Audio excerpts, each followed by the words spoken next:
Hello everyone, and welcome to A Tribute to Losers. And there's our loser right there on the screen, Pokju, playing as a Protoss player at the top of the map, squaring off in a Pro League game against Bisu, who is sending out his fourth probe.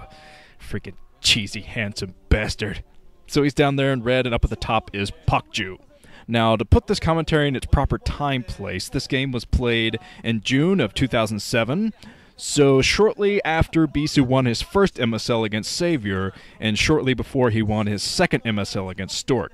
So this game kind of plops right between those two very important events in MSL history. Now, as you can tell, Bisu going straight into Pokju's main with his fourth probe, and he's going to throw down a pylon in the mineral line. So extremely early manner pylon, even before Pokju's first pylon comes up. If you haven't seen this game before, it's going to be quite the treat. But Pokju is a loser. I'm not saying that to rag on the guy, I mean just in subjective terms. He had a staggeringly low 8% win record for his entire career as a pro gamer, which I think spanned a little under 2 years. Of course, he didn't play a lot of games in those 2 years, but that's not the point. He won one game in 2 years. And this has got to be the game that he's most remembered by. As you can see, Bisu throwing down his gateway behind the minerals, using that manor pylon to power it, and which is Pokju's like, what is this handsome man doing to me? 2 gateways from Bisu behind the minerals. Now, I guess we should get out of the way right now. What could Pokju have done differently in this situation? Well, a pylon that early is not a manor pylon. It is a gateway pylon and should be destroyed extremely quickly, especially on a 2-player map. Of course, there was a very, very small possibility that Bisu was going for a 12 Nexus off of this, but that's not really feasible, especially in a 2-player map. So Pokju should have known what was coming his way.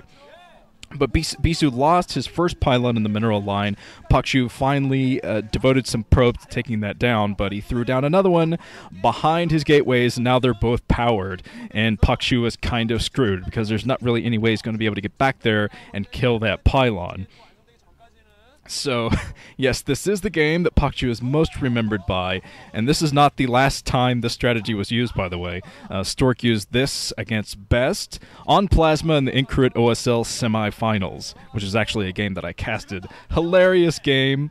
Stork later said that it was the brainchild. He was working with Much, the Incruit cheese prodigy Much, to come up with that strategy for Plasma. But, okay, now Pokju's going to try to fight this back, getting his probes trapped.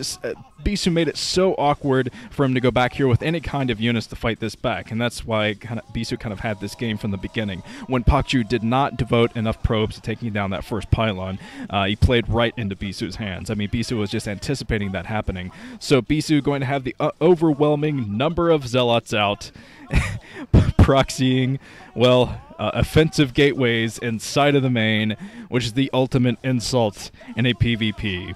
I'm sure you've done it yourself on Battle.net at some point, or had it done to you, but at the pro level, you don't see it a whole lot. So this was very, very bad. If you're looking at Pokju and thinking, hey, he looks like he never wants to play Starcraft again, well, this is the last televised game that Pokju ever played.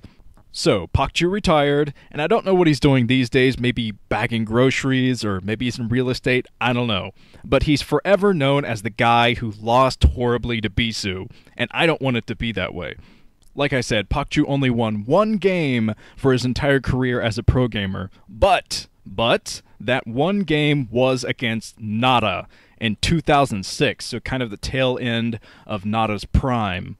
By a show of hands, who here has accomplished that? That's right. So, from this day forward, Pokju will no longer be known as the guy who lost horribly to Bisu. He will now be known as the guy who beat Nada in his sort of prime. Thank you, and Godspeed.